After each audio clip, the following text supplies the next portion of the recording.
Welcome to Small Business, Big Network, the podcast for small business owners who want big results from their networking. I'm Liz Drury, a freelance voiceover artist who knows that if you're not working, then networking could help.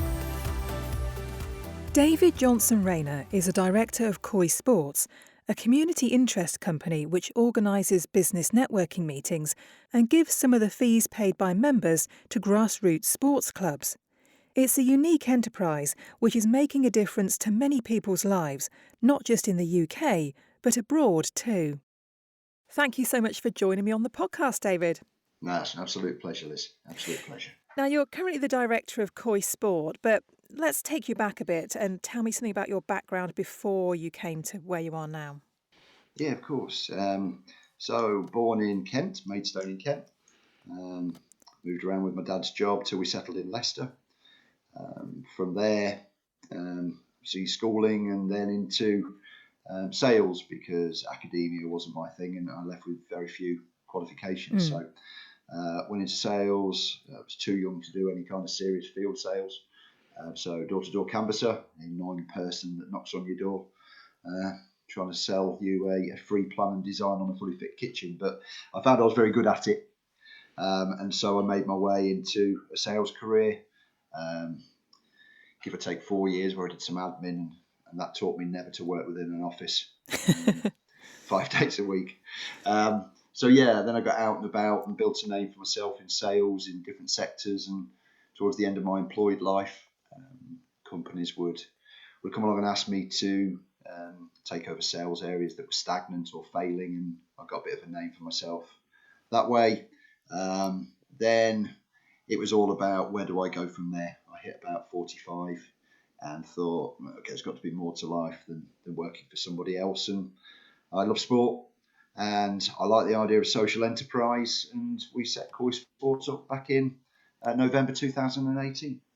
So I know Koi Sports is a community interest company or a CIC. So for people that aren't familiar with that term, what does that actually mean?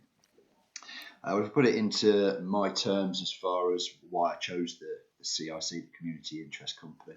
Would probably be a good idea. So I've been all about making profit for my employers over the years. So I can do that within this form of social enterprise, but I am government regulated to reinvest 100% of those profits. So I was playing to my strengths of making profit and sales and account management and people relationships, etc. And that's all geared towards making a profit which we can invest back into grassroots sport. Brilliant. So tell me about the ethos of Koi Sport and the services you provide and how you came up with the idea in the first place. Sure, yeah. I mean, when we looked, it was myself and a chap called Harminder Rai, lovingly known as Josh. We met talking about something else. Came up with the idea of sport being a great vehicle for delivering positive social change. Also knew, having spent some time managing and coaching and running the line for my son's village team, that grassroots sport was one of those voluntary sector games where everybody did it for the love of it. And I loved that. I loved the fact that people would give up hours of their time to do that. But I also knew they were under-resourced and not necessarily supported very well, depending on whether you're in a city or out in the countryside, sort of rural areas. And I knew that if I could invest my profits from sales into grassroots sports, then I knew that I would be able to positively affect local communities. Because if you take any sports club or organisation at grassroots level, it delivers a community service to people from within villages and towns and cities that would play it.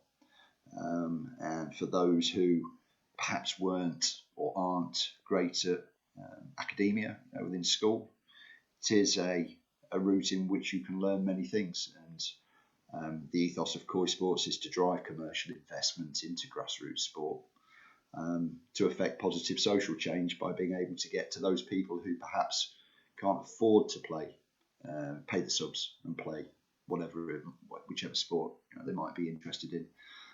So affordability and accessibility is another thing that Koi Sports is all about. But paramount is the safeguarding side of things. And so when we look to invest our profits into a grassroots sports club, initiative or charity, then it's of utmost importance that any monies first and foremost go towards the safeguarding side of things. Mm-hmm. But ultimately, through a couple of main initiatives, we look to drive investment to support those who potentially could use the grassroots sports sector as a way or a pathway, is a good word of describing it, into education and employment. We started off by looking at raising a large amount of money. By large, let's put some context around that. In 2020, we raised £50,000 for an initiative. Very good. Which was invested into world grassroots sport, funnily enough. It was never intended to be, but that's just the way that it took us. But that took about 10 months to do. Mm-hmm. And if COVID gave us nothing else, it gave us time to think and to reflect on Koi Sports and what we were doing well, what we weren't doing well. But it did give us a really good time to sit back and look, and we were missing a trick. And that was smaller but more regular amounts of investment that we could put into the sector. And that's the two routes we take to investing. One is taking a longer period of time to deliver a larger investment, or looking at smaller but more regular investments. So would you like me to talk to you a little bit about both of those initiatives, Liz? And I'd love to know about your membership packages and what people get in terms of networking and donating to sport. Because I know you've got 3 different levels, I think. That's correct. Yeah.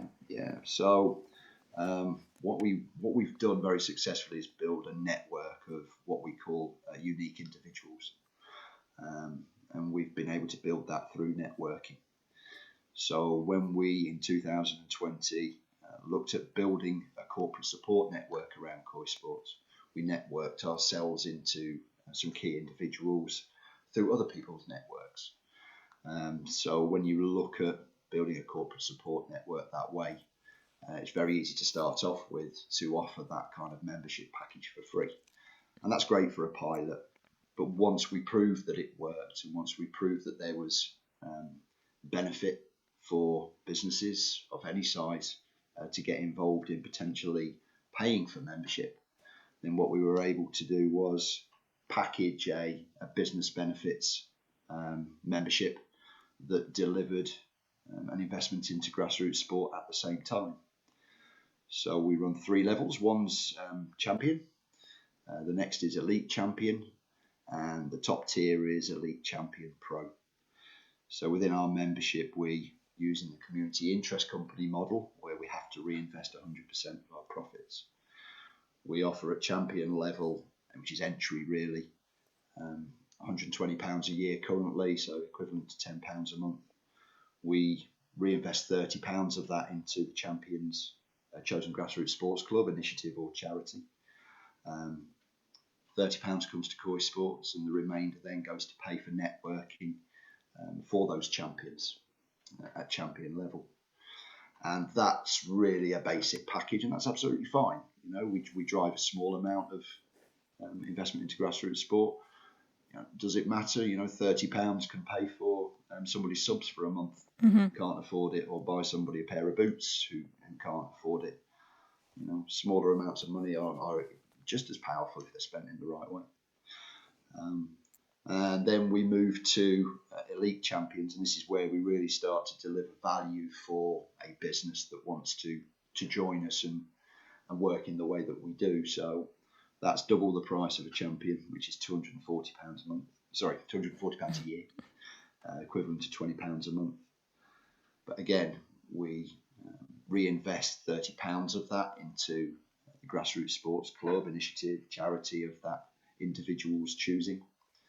£90 of it goes to the Sports Trader charity, a long-established charity that works across the country to try and engage young people and support young people with certain challenges.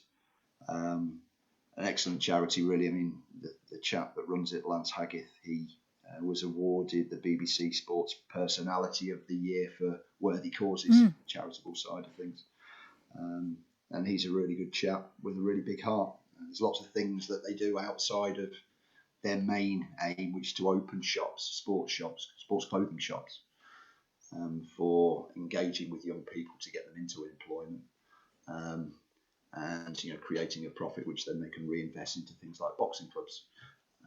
I know Lance runs a boxing club for young ladies who self-harm. Again, another power of grassroots sport, being able to divert somebody's attention to something more healthy, both physically and mentally. So that's £120. That's half of the membership fee.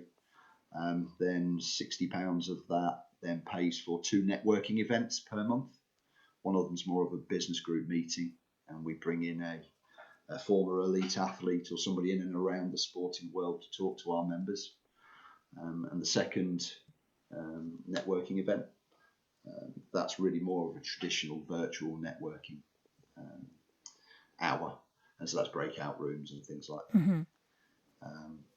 £30 again comes to Koi Sports, but the remaining £30 is then used to pay for an episode in our own podcast, where we can give the business, the elite champion, the opportunity to talk about their business. But we also then give an equal amount of time to the Grassroots Sports Club, charity or initiative that they've chosen to receive an investment of their membership fee. They can then also talk about their club, and this is where we start marketing the grassroots sports side of things. And we tie the two together by asking the champion why they chose to invest a percentage of their membership fee into that grassroots sports club. And what we're hoping to do there is force long-term relationships, but also give people in the business world and grassroots sports sector the opportunity to think, okay, well, this could potentially be useful for us.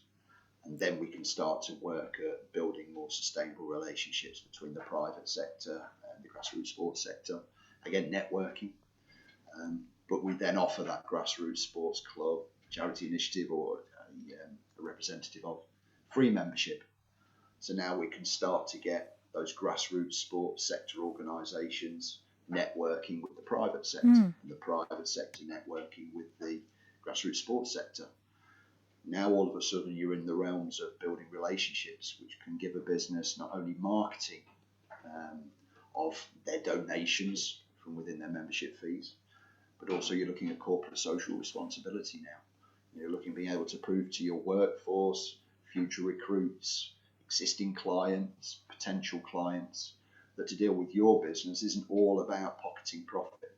It's about creating a profit which pays the bills, pays a profit, a dividend back to a business owner. But we might manufacture, for example, fantastic widgets, but look what we're doing. We're banging money back into the community. And that can be a really powerful tool for businesses if used in the right way. And sport's a great vehicle for that, because most people like a sport. It sounds like everybody wins. Absolutely. Well, this is what we tried to set out and racked our brains to do, was win, win, win, win all of the time. And that extends into the top tier of our membership, which is Elite Champion Pro. Exactly the same package of benefits that I've just described. But if you do a simple equation, which is the cost of Elite Champion Pro is 500, the cost of an Elite Champion membership is 240. Deduct one from the other, you get £260. Now we add an extra £40 of our profit to that for that business to then sponsor a grassroots sports club. It's like a subsidised sponsorship package. Again, trying to encourage businesses to invest in grassroots sport, to invest into local communities. And again, an alternative income stream and a route to finding a sponsor for the grassroots sports clubs, charities and initiatives. And so that top tier level there is really quite useful for post-COVID, still trying to encourage existing sponsors and potential new sponsors to carry on putting that money into local communities through grassroots sport. And so, that win-win-win-win scenario, again, it's there. I love the fact that your members can choose which sports club or team they want to support. What kinds of sports do people support? Is it all football, or is it more varied? This is it's a really good question, Liz, actually. We were very, very aware that there are big popular sports out there. We were also, like football, for example, we were also very, very aware that if you don't like football, and if that's where all of the interest is, then you're not going to engage and you're not going to benefit physically or mentally from grassroots sport. So exactly what you mentioned there about the elite champion members, the Koi Sports members, being able to choose their grassroots sports beneficiary. It's taken us into the world of skateboarding, it's taken us into the world of cheerleading, it's taken us into the world of boxing, it's taken us into the world of motor racing, it's taken us into the world of sport, rugby, cricket. And so giving that choice to the elite champion and knowing that people are very different, we do know that we are going to be able to be introduced to and be able to support and invest into sports which perhaps people wouldn't consider. So yeah, it's going really, really well, and we have some uniquely special people who are elite champions. We don't take everybody on. There has to be a real drive and a passion for building relationships with grassroots sports clubs and supporting them as a business, because they're getting to those local communities and delivering that positive social change that ultimately we're after. We can get to people from different walks of life. Somebody who does cheerleading wouldn't necessarily play football. Now you're looking at a different kind of audience. So yeah, it's been good fun, and it'll be really interesting to see as we move on. What other sports or physical activity initiatives come out of the woodwork, and yeah, really, really looking forward to it. Brilliant.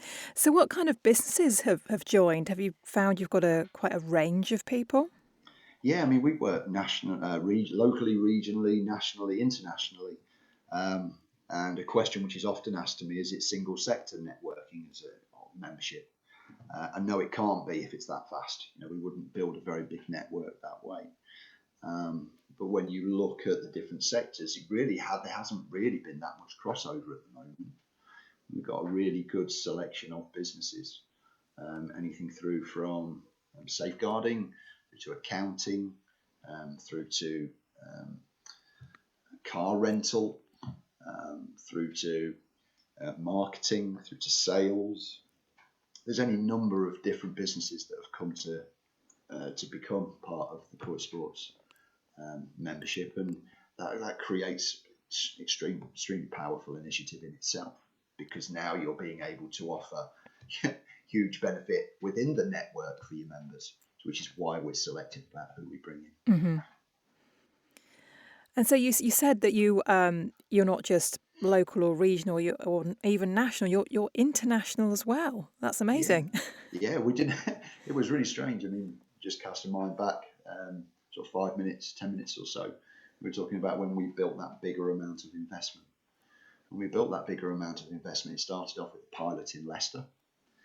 And we wanted to get 8 businesses together with the council and one of our clients, kick it out with a view to supporting a football academy, as it turned out, looking to offer students within that academy pathways into employment and alternative learning outside of football, maths and English.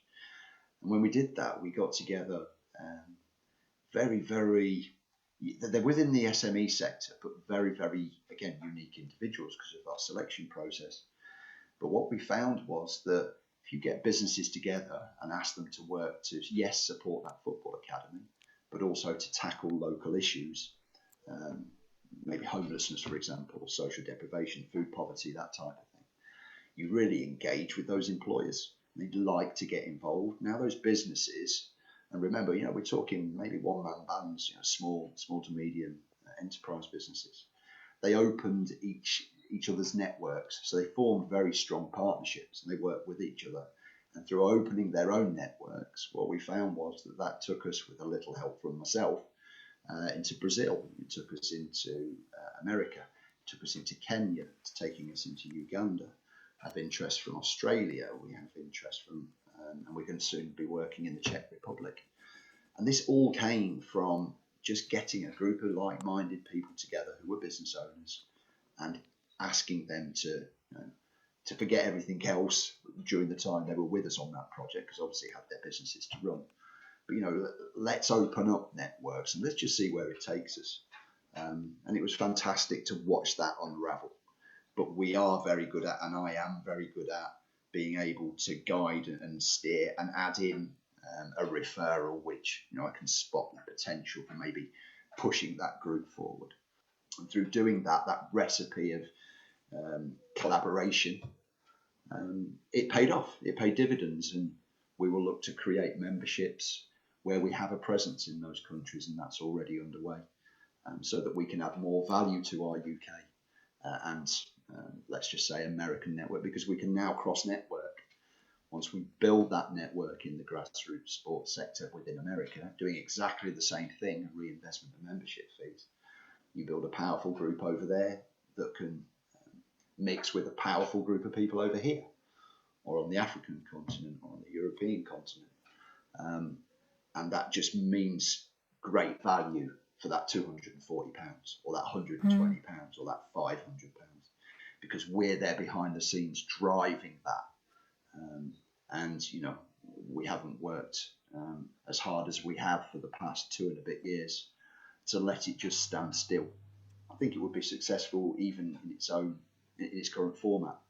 But I believe if we really push and we really drive with the partners and the contacts that we have, we can make a real difference socially in different countries, but add value, which will mean that our members will want to renew every year, because once they renew, the same process happens again. The reinvestment of their membership fee happens again. But we just want to continually add value for our members, because that will attract others and we'll be able to invest more.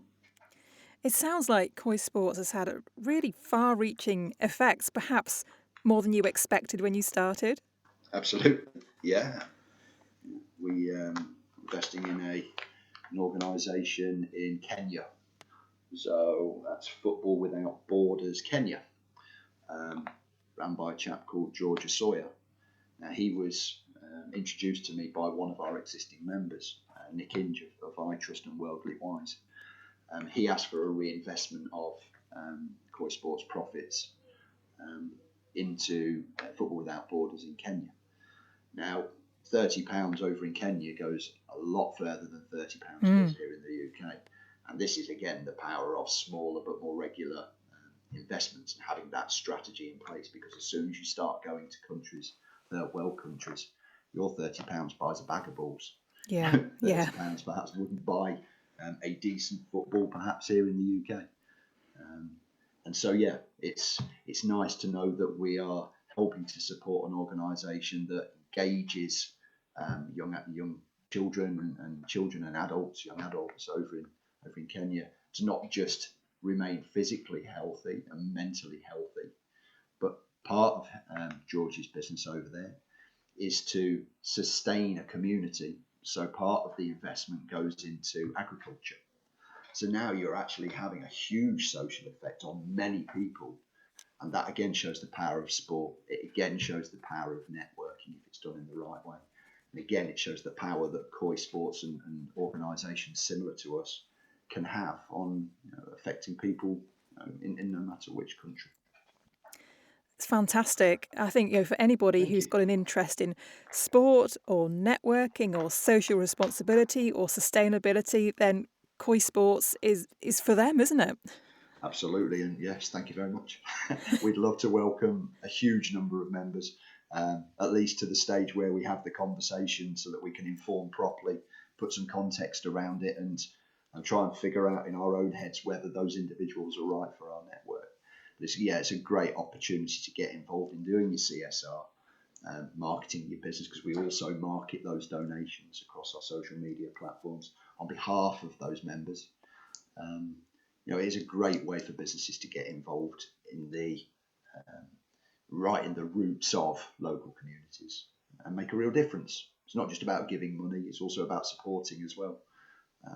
Our members are very good at doing that because they believe in what it is that we're trying to do, and we are that side of the business. Absolutely nothing without our champions. Nothing. Because those are the people that buy into what we do. And those are the people that drive new members to us.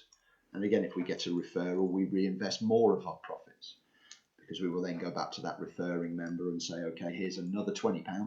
Where would you like that to go? So we just keep that momentum rolling. But without them, it would be Dave Johnson Rayner trying to cover the whole of the country and different countries in the world, and that wouldn't happen as much as I wanted it to. Not enough hours in the day. So if anyone listening is interested in becoming one of your champions, how can they find you? So social media is a great place. LinkedIn. So if you look for David Johnson Rayner, Koi Sports are also on Twitter, Instagram and Facebook, so you can find us there. But the best way really is to email me. Having one of these fancy double-barrelled surnames doesn't really help, but there you go, I can't help that. So my email address is david.johnson, Johnson, -Rayner, Rayner, that's N for Norman, Rayner, at Koi Sports, KOISPORTS.co.uk, or they can just go to our website and look at the Become a Member page, and all of the information's there. The e-brochures are there to be downloaded as well. Lovely. Well, thank you very much for joining me. That's been absolutely fascinating. Thank you, and Liz. I wish you the best of luck in growing the network even further. Thank you, Liz, and I wish you all the best as well. Thank you so much. Thanks for listening to Small Business, Big Network. If you found this podcast useful, please do rate, review and subscribe. And don't forget to share it with the rest of your network too.